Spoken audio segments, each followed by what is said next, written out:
Welcome to the Hemlock State Explorer.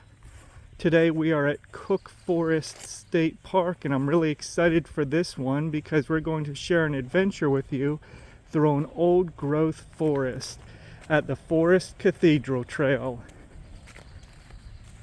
Just a few hundred feet from the parking lot and that old cabin, the trail turns right and you pass this memorial fountain. And you can see right ahead there's some bridges, a very nicely maintained trail as we enter into the Forest Cathedral natural area.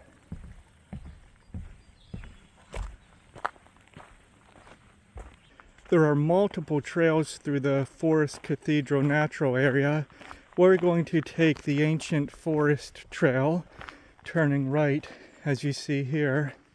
So there's a blue blaze trail and a yellow blaze trail. We're taking the yellow blaze trail, and already we're seeing some girthful old trees, some old hemlocks. Some of these are over 300 years old and reaching a height of 200 feet. It's peaceful now. There was a lot of traffic from the road, but as we move further away, all you hear is the birds and the footsteps. I want to take a moment to ask you to please like and subscribe and check out our other videos on this YouTube channel and our website, most importantly, where we have maps and tips and many other places for you to check out at hemlockstateexplorer.com. Oh, look, there's a small ravine.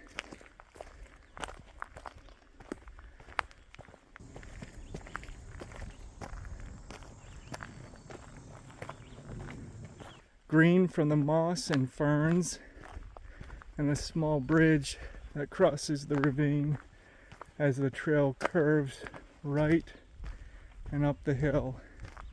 Wow, here's some large trees.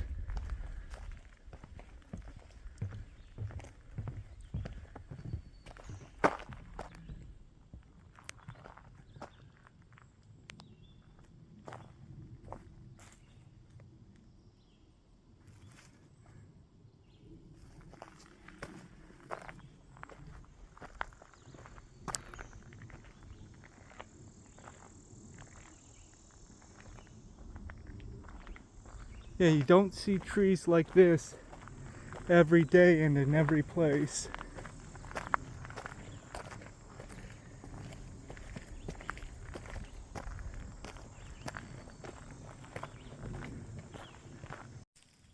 Right now we're looking at an old hemlock tree about 8 feet in circumference, and as we pan up you can see how tall it is.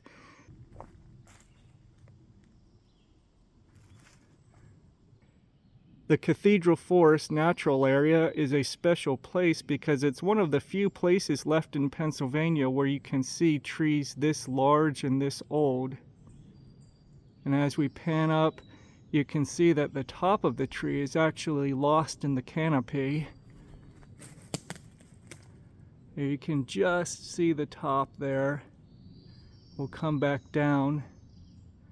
The hemlocks here can get huge, but it's not just the hemlocks. There's also some very large white pines and other trees here. You can see to the right of this tree is a black cherry. We've also seen a lot of white oak, red maple, some gray birch. But here it is.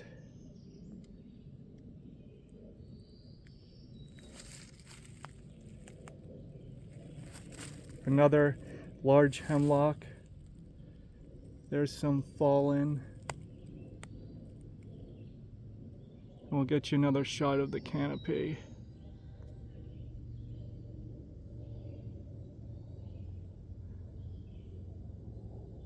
All right, let's continue on our journey. Wanted to share this with you as well. Here's a white pine, and you'll see how tall it is. It just keeps going up and up and up, and you can see that just above that lower canopy, the trunk actually curves. And you can see the top of the tree is far beyond that. That is one huge tree. And just think, there was a time where there were forests full of these.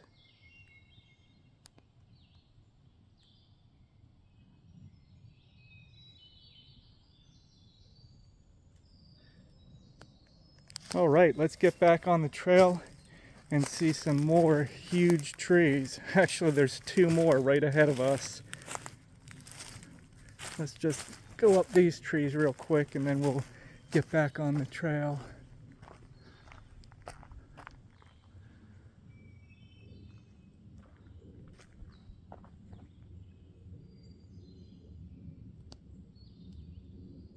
Tremendous. All right, continuing on the trail through the Cathedral Forest. We took the ancient forest trail and then turned left at the junction to the Longfellow Trail. And then at the end of the Longfellow Trail, we headed uphill to the Indian Trail. And the Indian Trail didn't have as many large trees, which was initially disappointing, but what it does have are these really cool large boulder formations. But as we walked to explore the boulders, we noticed this beast. This is an old hemlock, but look how wide it is at the bottom. This may be the widest one we've seen yet. And it splits into a double tree, which you can see as we pan up.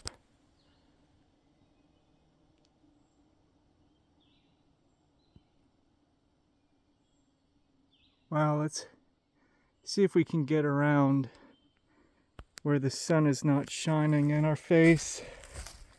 Look at that.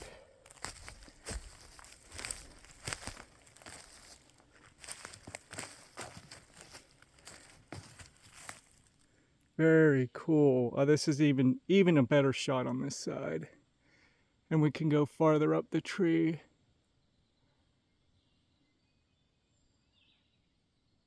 You really can't see trees like this every day. Very cool. And the boulders just add to the charm and the magnificence of this place. We're coming down out of the old growth area on the Indian Trail, and it just did a switchback from up there. But as you can see below and here below, there's a small dam and a small lake area, and we're walking right on the ledge. So we'll go check that out. There's a trail that runs along that water called Tom's Run, and we'll take that back. You can just see the dam through the trees. Some people fishing down there. I like how this trail runs right on the edge. We descended the gorge via the Indian Trail and came out at the children's fishing pond.